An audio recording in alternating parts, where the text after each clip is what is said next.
What is up, guys? Your boy Ryukin of Flash King Comics, and today I bring you the weekly pull. This is where I go into the comic book store and get what stories I'm interested in, I'm following, or I just felt like picking up at the time. Yeah, it can be random, but usually it's not. Usually I'm trying to stick with these stories. I want to bring these stories to you. I feel like, people are touching on them, but they're not touching or they're not talking about it the way that I want to talk about it. So yeah, I'm gonna bring you different types of videos in person and through the screen display of I did a video earlier that this is my first video doing it, but the Michael Brian Bendis or whatever his name is, the Spider, not, the Superman. I hate Marvel. The Superman issue 1, which is going to be coming out weekly. Yeah, I did a commentary on that. And so, yeah, I just want you to check out these comic books I'm getting. First, I'm going to jump into, is of course, issue number 1, The Man of Steel. So, this is a very great issue. Bendis' take on Superman, very simplistic right now. Introducing a couple new characters, not too much of a change on us. I like his regular life take. I like his, being a hero take. And, him just being him and the way he thinks and stuff like that. And, making jokes with the family and, just everywhere. If you didn't see the Prelude, it was in Action Comics 1000. Here's a variant cover. Also got a blank cover. And yeah, this story was very good. First issue, next issue comes out next week. I'm going to try to do another commentary video of that, of course. And it'll be on the weekly pool next Wednesday. So, yeah, this has been very exciting, very good. And love every minute of it. So, check it out. The Man of Steel. Okay, so, yeah, let's mix it up. Let's go into the Prelude to Batman's Wedding. So I have my invitation right here. I've been invited. I don't know if you've been invited, but I got my invite. And yeah, we're just going to be trying to stick with the whole checklist of stories. If you haven't got this at your comic book store, it's free. They're handing them out. And you got a checklist of 1, 2, 3, 4, 5, 10 books. So yeah, it breaks down to going to Batman 48, 49, 50. You got Woman number 1 coming at the end of it on July 4th. Every week they're coming out with something new. So you definitely want to check this out. This is the first piece right here. Robin versus Ra's al Ghul. This is Ra's al Ghul, testing Robin in the very first entry.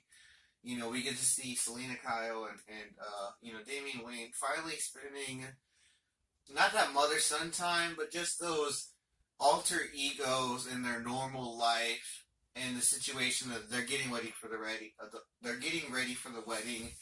And, Selena's excited and she's spending time with Damian Wayne. And, Damian Wayne, he's been through a lot. He's this assassin kid that by the age of 10 was the best assassin on the league and killed everybody. And if it wasn't for Batman stepping in and playing dad and father, he would still be ruthless. Damian Wayne's calmed down, he's matured, and he understands between right and wrong, and the point of taking someone's life and not. There is a meaning to it.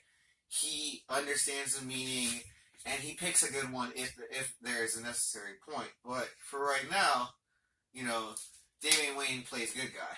And Ra's al Ghul does not like this. He's very upset. And, plays a trick on Damian Wayne just to show him that he's slipping. And, Damian Wayne should not think of second chances on life. He should just take someone's life, and that should be the end of that. So it's a very good take to see Damian Wayne maturing. And then also, because the way Ra's al Ghul hits them with the situation of, what if they had a child, and what if he wanted to take your place to be in the heir to the throne?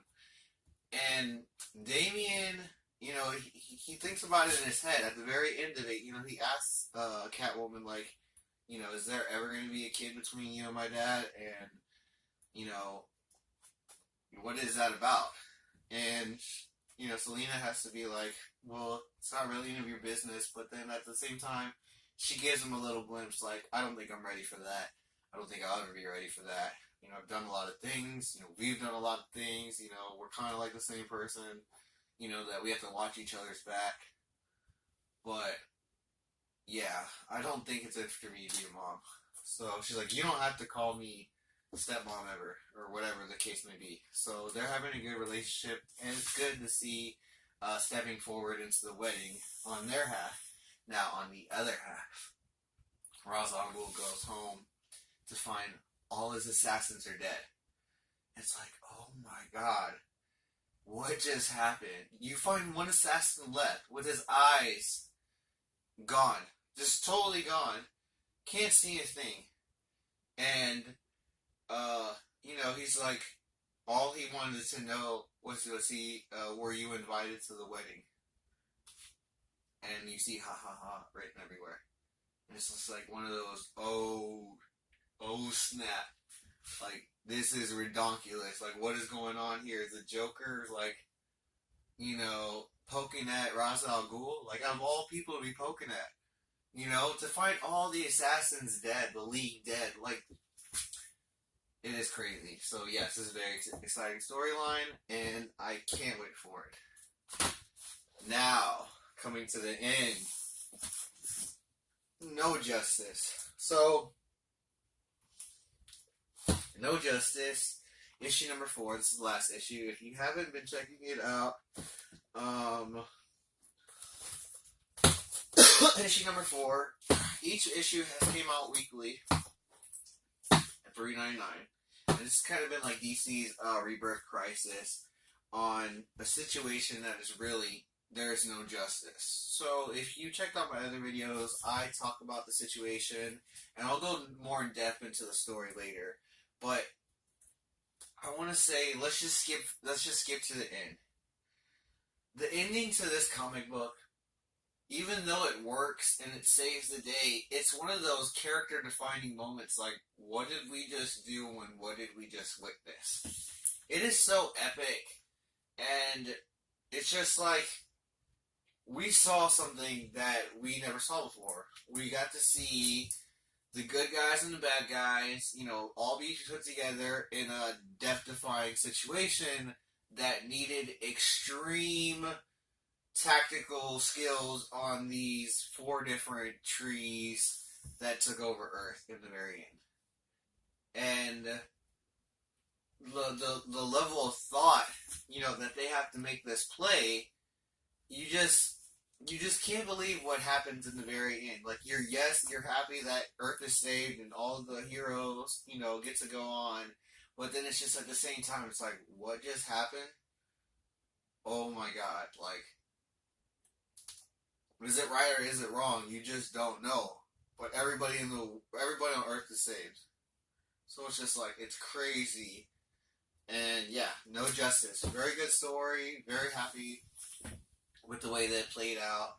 I think it was good as in, it wasn't like a mystery story, like, or a thriller, or however you want to explain Dark Knight's Metal. It wasn't that edginess. It was a little bit more simple. It was, very powerful entities coming, but, nothing where you had to play detective too much. And it was very nice to see, what happened after Dark Knight's Metal, what led up to this. But, yeah, just piece by piece making sense of why the next story I talk about is the story to be talked about, and DC is doing one hell of a job. So yes, No Justice issue number 4. Have to check it out each week. Prior, an episode came out. There's 4 issues, no variant covers. Check them out. It's really good, guys. No Justice. So here it is, guys. The whole point of us reading that Flashing Comics, reading comics, was your boy, the Flash. The Flash family. Being into this character is very exciting and very fun, but the overall backstory of what's going on behind the scene and how everyone feels included. I mean, it's all tying up finally, and it's perfect. Doomsday Clock, issue number 5 came out. Here it is right here. Here's a variant cover. We'll get more into this, but this very beginning story, you get these characters new and old, and you don't know what's going on. You find, a girl with a Legion of Superheroes ring, in an insane asylum. She's going bat crap crazy. And then you have this old man in this retirement home, Mr. Thunder, who's 102 years old, who seems delusional in a way, but then seems very real as he knows what's going on, and he needs to talk to his superhero friends. You don't know exactly who they are, but you understand that he needs to connect with somebody, and he needs to be found. So, the very first part of the story, we get a glimpse at this button and Wally coming back and everybody being connected and everybody losing time and just something going on in the DC Rebirth world. And it's very, very mysterious on what's going on. You don't get a lot of details. There's so many different things happening at once, and they all break apart and go in their own separate ways. But then you get the button, and you get a little bit more mystery on what is going on with this button. What is the issue?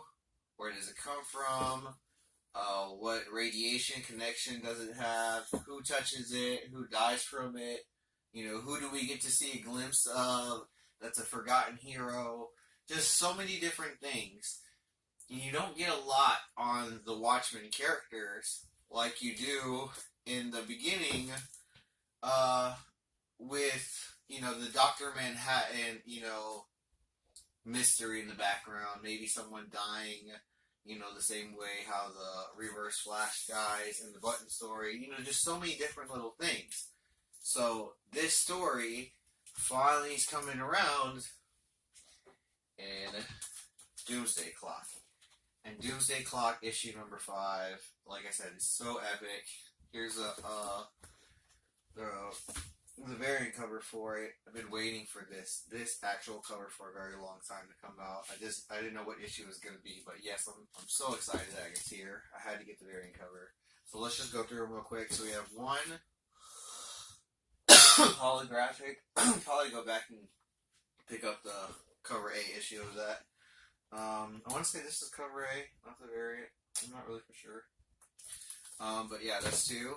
Then we have 3, 4. Now issue number 5.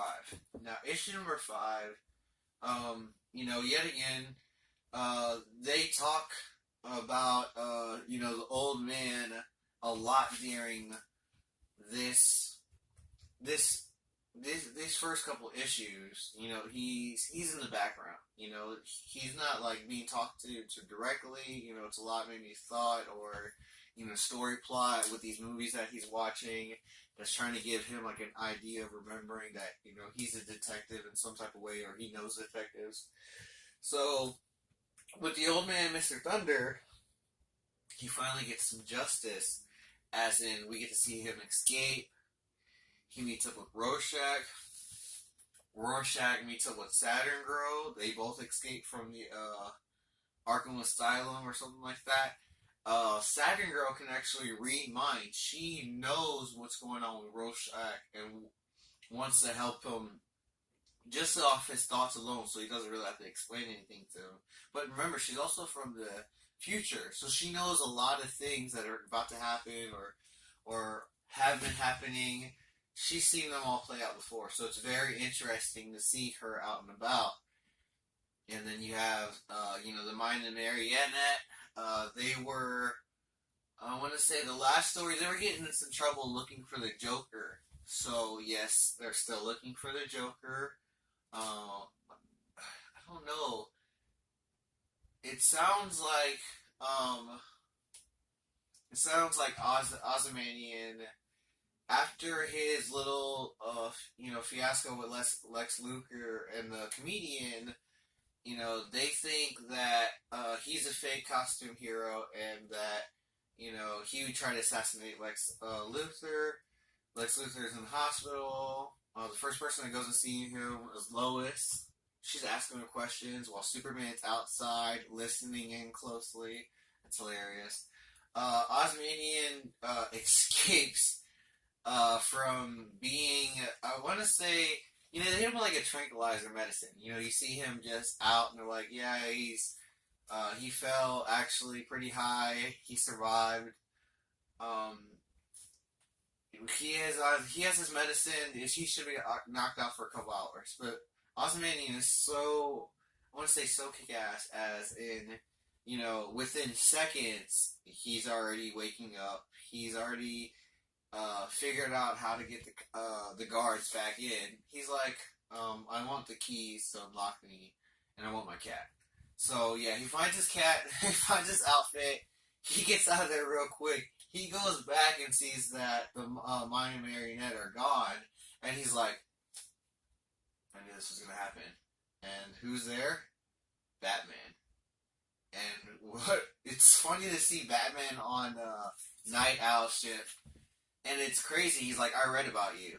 And him and Batman are going back and forth, while in the background, and ever since issue 1, these people are protesting against Batman. They're not happy about these heroes. I don't know what happened exactly. I mean, a lot of things have happened in the DC Rebirth realm that have these events that can make these people very upset, but they're just so upset at Batman right now. I just don't know what's going on. There's so much protesting. They're very violent. They're very angry. And yeah, it's crazy because Ozymandian and Batman are going back and forth. And Batman's like, yeah, what you did was pretty wrong. And Ozymandian's like, yeah, what I did was wrong, but at least I tried to solve different problems. Oil, gasoline, food, hunger, all these different type of things. He's like, I tried to end this. He goes, what do you do? He's like, you play good and bad hero, and people are still doing these bad things because you think it's okay to put on this show. He's like, drop the cape, bro. Like, just it's just crazy to see how normal, they're being in this conversation where you're finally starting to look at them like human beings just dressed up. You get out of this superhero, this villain, and you just think these people are crazy. They're lunatics. They have these problems that, no other people have. Now, Batman, maybe, because he is normal. He's a detective, but his way of going about it is very crazy, and he's wrapped up in so many different things. It's just so much. But then you have someone like Firestorm, who, you see these news clippings and everything like that. Everybody's thinking that there's a Superman theory, that there's these government people that, took these citizens and kept pushing them to the limit to find this metagene and then make them either into a scripted good character or a scripted bad character. And if anything ever happens in the United States, then they would just become military forces and take out the bad guy. Of course, why not, right? Like, that's what would the government do, because we're conspiracy theorists, even in the comic book world. So it's a little too much, but it's very nice how they're finally putting these pieces together. Batman is in some big trouble. Mine and Marionette stumble on the Joker, or the Joker is monologuing to them, should I say. And there's just so much going on. You're very excited for the next issue. You can't wait to come out any sooner. And yes, I just want to see the Mind do this. I hope this is the Mind, and I hope it's not the Joker. I hope that this is the Mind just being completely crazy. If not, I'm very excited to see what happens next. This is all after, this is a year in the future. I want to say the newspaper clipping in the back reads like 2019 or something like that. June? I want to say, so it's a total year in the future. Batman's wedding has already happened. Dark Knight's Metal, DC's Rebirth Crisis. All these things have already happened. Flash War. So many things have happened. And yes, it's all coming to a conclusion in Doomsday Clock. Everything's going to be coming all together in the cycle, and I'm so excited. Just like I'm excited to be invited to Batman's wedding. So come here, come catch this clips of what we do, what I do. This is my comic book collection, and I hope you enjoyed. It's your boy Ricky, and that's Flashing Comics, and until next time, guys, I'm out.